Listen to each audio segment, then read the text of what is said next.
Remember Kari Lake versus Ruben Gallego? Well, we're going to check in on both of them and what they're doing today. Welcome to In Exile. This is where the happy patriots are. Shout out to the Quad Club. We have a new name possibly for if we stick with 3 videos a day. It could be the Tripod Club. Lots of stuff coming down the pipe. Let me check on Kari Lake first. You guys tell me what you think. This is about the NFL picking a guy named Bad Bunny. Now, I got to be honest. I'm 59 years old. I had never heard of Bad Bunny. The beloved Miss Tenaple and I looked up his music, and it was terrible. And that's who the Super Bowl is picked for their talent. Kari Lake says it's part of a bigger agenda. Says, the NFL, like Bad Bunny, the guy won't tour the United States because he doesn't want his illegal alien fans deported. And the Trump administration is signaling that ICE will be at this year's Super Bowl. Well, the NFL wanted a bigger audience, but I don't think that they were counting on that being exclusively from law enforcement, keeping an eye on their venue. What are your thoughts on this? Wait, can we deport Bad Bunny? Well, once again, I think the NFL is tone deaf on realizing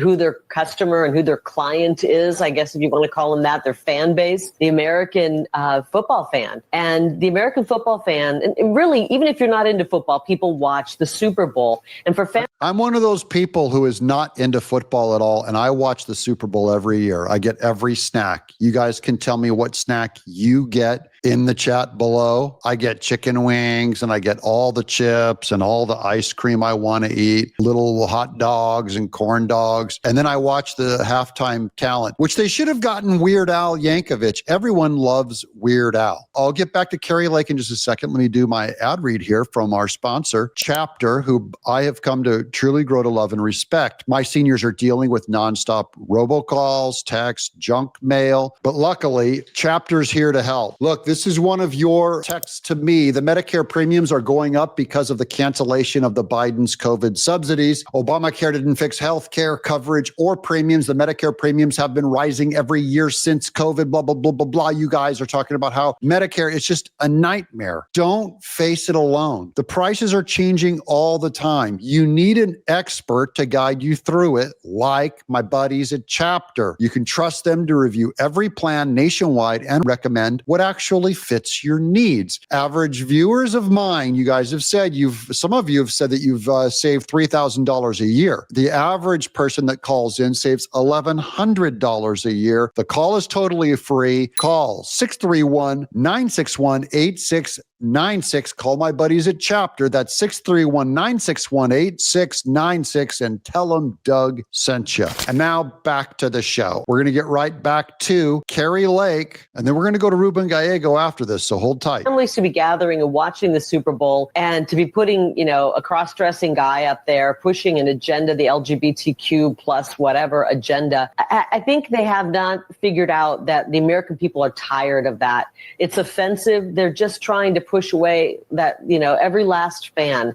I know that we won't be watching that in our home. We're not into that. And I think they should really reconsider. I'm starting to hear there's been some pushback with potentially with some teams themselves saying, come on, can we find something that's a little more unifying for our country that older generations and younger generations. What's wrong with Weird Al? What's wrong with Aerosmith? What's wrong with Elton John? Everyone loves these people. It could even be a slightly newer person, but even like a Bob Dylan, they're still around. You could get the Rolling Stones. Why not get Cake? Why not get They Might Be Giants?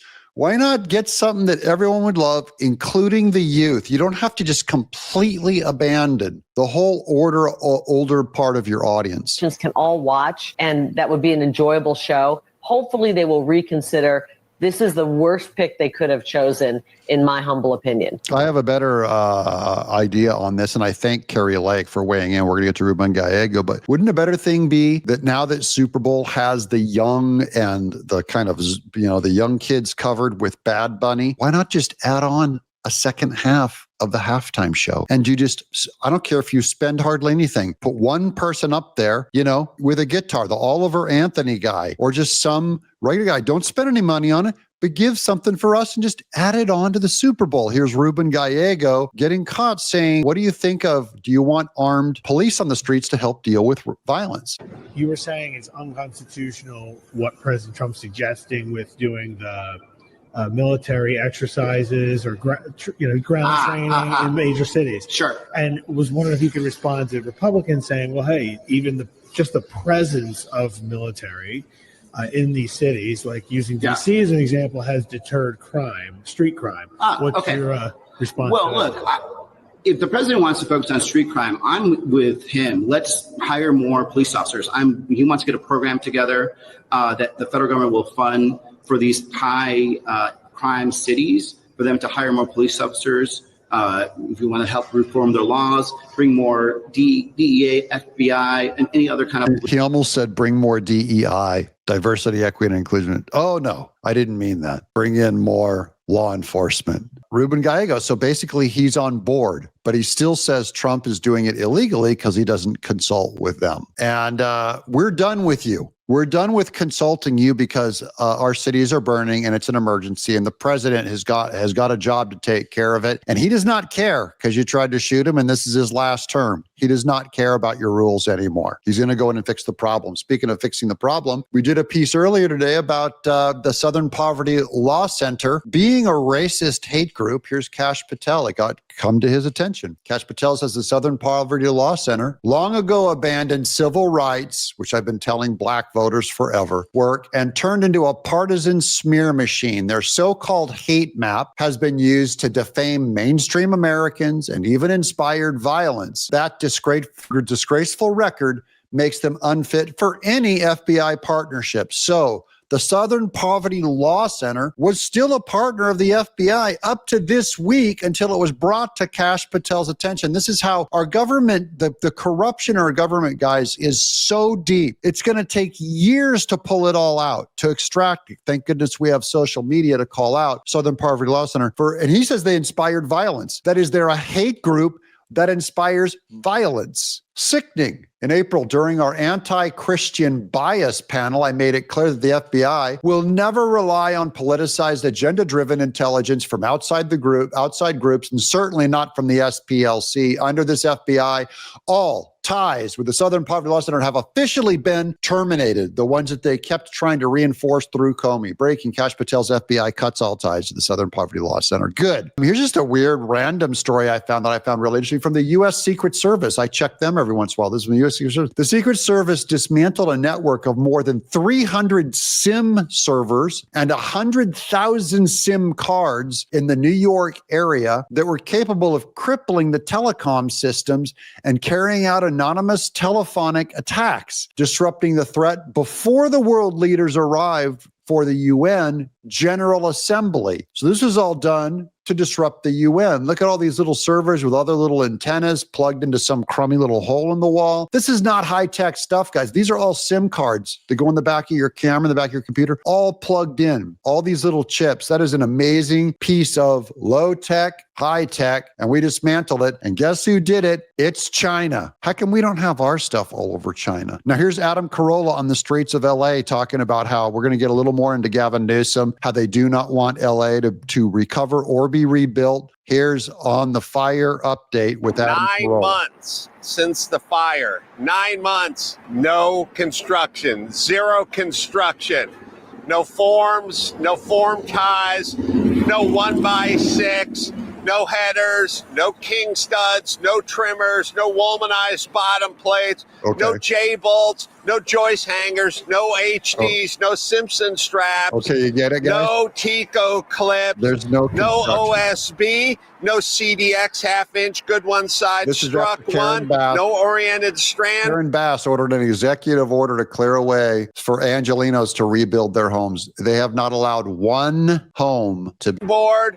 No Adam Carolla. Let's go about halfway through. Let's see how he's doing. Cons, no Z flashing, no L flashing, no SK flashing, no fry riglet, no drip edges, okay, 3/4, no T-squares, no hip valve squares, no combination squares, no construction squares, no collated 22-ounce waffle-headed framing hammers, no 18-volt impact drivers, no hypoid saws, no nothing.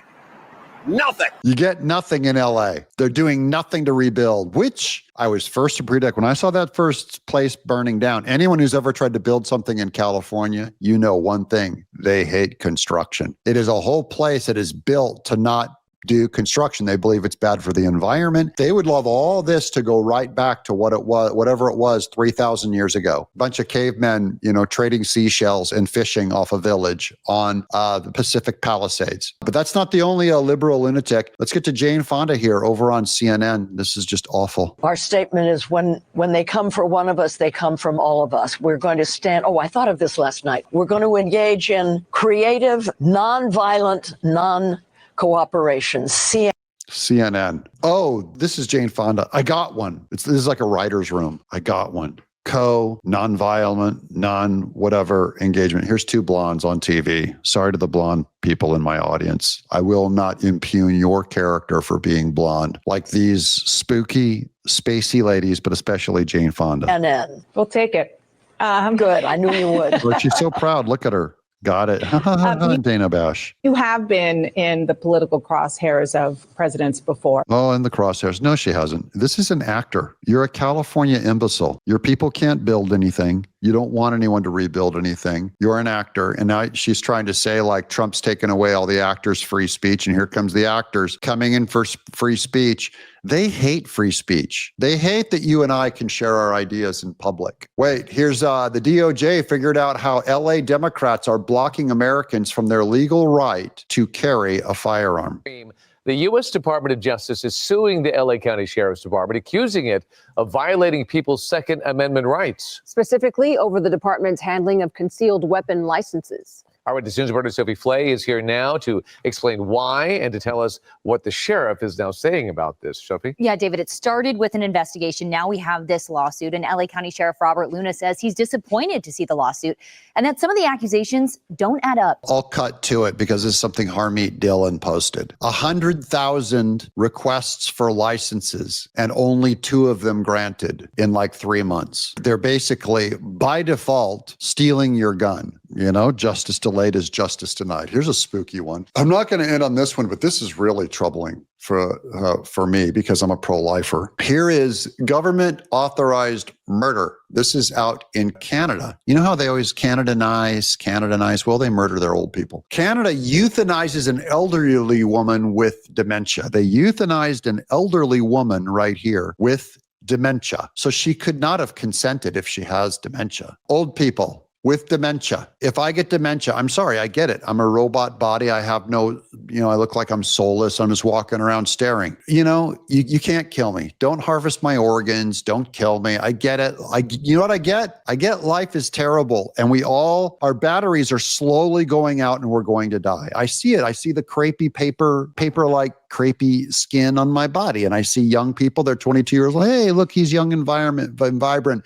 And you have this longing, if only I could have done it all over when I was 22 and I, figured life out and everything. And now look at me. Everything's just drooping and my testosterone's low. I'm 59 and I'm growing man breasts. It's like estrogen is invading me. Why? Everything's turning my wrinkly. Look at my bags under my eyes. They look like pillows. You suffer. We run out of gas and then you die. That does not mean someone has permission to kill me. So I'm going to be a burden to my loved ones probably. And my parents, my mom is still alive. I love her so. I want her to be a burden on me. I want her to come live in my house and I'll take care of her until she draws her last breath. I don't want to hurry it along. That's part of my job. Same thing when I get old. Even if I go dementia and go crazy, and I'll be right here on the air, and my news will probably all sound exactly the same if I have complete dementia and Alzheimer's. Here's a text this is a post from Gavin Newsom. Look at him, ha ha ha. He's so funny. He put Trump in a Victorian wig and a boost. Ha ha ha. Gavin Newsom. Here's Governor Gavin Newsom, his official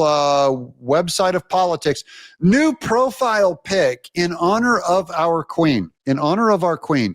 Do you guys see what's wrong with this picture? Do you see anything wrong? This is a man dressed as a woman. Now, people like Gavin Newsom, liberals, Democrats, told us that if you make fun of trans people or queers or cross-dressers or drag queens or whatever you want to call them, you're causing them to commit suicide. That's what they told us. They said you're showing hate if you use the other F word, let's say, in a joke. You cannot joke. If you joke, you're causing the most vulnerable among us to kill themselves. That's what they tell to their parents, too. If you don't go along with this operation, you're going to kill your daughter or your son. I'm serious. You can literally read, don't question me on this. There's thousands of posts out there that say it. It is part of their entire culture of the trans and the LGBTQ. The entire movement says this. So why is Gavin Newsom doing a cross-dressing joke of Trump and he's causing trans people to kill themselves? They said it was a direct cause to mock them or make fun of men in clothing. This is after Jimmy Kimmel yesterday made fun of J.D. Vance, saying that he looked like he wore mascara. Oh, so you can tell a joke and it doesn't harm anyone. And when I tell a joke, you know that it's done out of hatred and it causes everyone to magically. This is so dumb and so typical of them. They don't follow their own rules. They don't believe their own rules. They raise a rule against you to accuse you of murder so that someone will come and shoot you. And speaking of, look, here's the trans person that came out to assassinate Kavanaugh on our Supreme Court. Again, a lefty, trans, Democrat, attempted Kavanaugh assassins' family members beg the judge for a lenient sentence due to his transgender identity. This is why a lot of criminals actually come out as trans. The men go, look, I'm a woman. Do not put me in a jail full of men. I want to be in a jail full of biological women. And now suddenly what? Transgender is a sentence leniency because he's trans? I thought trans were exactly interchangeable with you and I. Before people go and try to get me canceled and get this show destroyed off the air, because I already know how your little political activist pro-LGBTQ movement works. This is exactly what you do. Before you do it, just say, why do you treat them like a cripple? You do. Treat them like a cripple. You're saying trans people are so messed up that it is something wrong with them like cancer, and therefore they deserve leniency. And I just want to make the argument right now that this trans person should be treated identical to you and I, exactly interchangeable with men, normal women, and therefore trans identity should not reduce the sentence whatsoever. They should be treated exactly like everyone else. I demand it in the name of civil rights that trans people be treated exactly like every other criminal that tries to kill a Supreme Court justice. Because I'm actually treating them equal, and you're treating them like a special needs person who is on the brink of killing themselves and mentally insane. But I thought only people who hate them do that. So why are you hating on them? Speaking of hating on everyone, here's Hillary Clinton. This is just to give you nightmares. I didn't want to leave without making you just really uncomfortable. So here's Hillary Clinton in a lovely fall number in a coat. She looks like a piece of cauliflower. We need to put some butter on her with that fake laugh there. Hi, I'm Hillary Clinton, and I'm a dandelion. No, you're not. No, you're not. Just like a trans person, a biological male who says, I'm a female. Hillary Clinton goes, I'm Hillary Clinton, I'm a dandelion. I'm sorry, but you're not a dandelion. Although if we blew on you, probably half of your wits would go floating off into the air. You're a dandelion. She's a lion. She'll tear you apart. And that means that I am all in on making sure that we tell the story of climate change and what it's going to do to our lives if we don't act now. Okay. Is that what a dandelion is? You tell the story of climate change, and then you come up with your scary Halloween stories of what it's going to do to you if you don't act now. Hillary, please tell my audience what is going to happen if you don't act right now and stop taking a private jet and stop wearing clothing that causes your heat to rise and warm the earth. Your whole body. I guarantee you, Hillary burns up more carbon than probably my entire audience combined with her lavish lifestyle. And now she wants you to use an electric leaf blower. It's just these people. Tedious. Wait, so now I want to end on some good news. Look at this. They're making a Trump coin. Whee! U.S. Treasurer Brandon Beach posted this. No fake news here. These are the first drafts honoring America's 250th birthday next year. And the President of the United States are real designs. Looking forward to sharing more soon. Once the obstructionist shutdown of the United States government is over by the Democrats, Hakeem Jeffries, we're trying to get to voting and get the government back home so we can design the Trump coins. This is Steve Guest. Attention all patriots, America is back. And so is the $1 coin. President Trump will forever be the face of America's 250th birthday, thanks to Scott Bessent and Treasurer beach. These first drafts show that our nation is ready to fight. That is a glorious coin. Look at that. $1 coin. Fight. Trump putting up his fist, forever commemorated in our public tender. That's I'm an artist. That's a fantastic design, by the way, whoever drew this. I'm really happy about that. Who's ready to get a $1 coin? Will you get one? Don't forget to call Chapter to honor our sponsor. I'm going to keep coming with more news, guys. I can't thank you enough for being in my audience. I'm praying for you. I care deeply, and I'm super flattered and super happy that you actually watch my show. I read your chat. You're the nicest audience I've ever had in my life, and I'm not just flattering you. I'm telling the truth. I'm Doug in Exile.